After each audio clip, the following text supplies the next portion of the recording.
Өлкөнүн каржы министрлигинин маалыматына ылайык, бүгүнкү күндө Кыргызстандын тышкы карызы 4,8 миллиард долларды же 378 миллиард сомду түздү. Анын көпчүлүк бөлүгү коңшу Кытайга болгон карыз. Ушул жылдын соңуна чейин бул сумма дагы 154 миллион долларга өсүшү мүмкүн. Буга чейин коомчулукта өлкө тышкы карызды төлөө тоогендерге алмашуу жолу менен жүргүзүлөт деген талкуу күчөгөн. Президенттин милдетин аткаруучу Садыр Жапаров мындай кептерди четке какты. Жетим тоонун 1% эмес, бир тал куму берилбейт. Өзүбүз иштетебиз.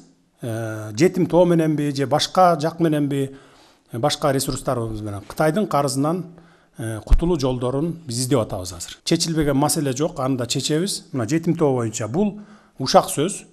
Тышкы карызды төлөөдө жер берүү же тоогендер менен алмашуу ыкмасы эл аралык тажрыйбада деле колдонулбайт дешет адистер. Бул сүйлөшүү жолу менен чечиле турган маселе. Бирок мындай кадамга бараардан мурда негизги шарт өлкөдө тынчтык жана туруктуулук болушу керек. Тообузду жулуп кетет экен, жерибизди атпасын теңин алып кетет экен, ак сайрапаны алат экен деп.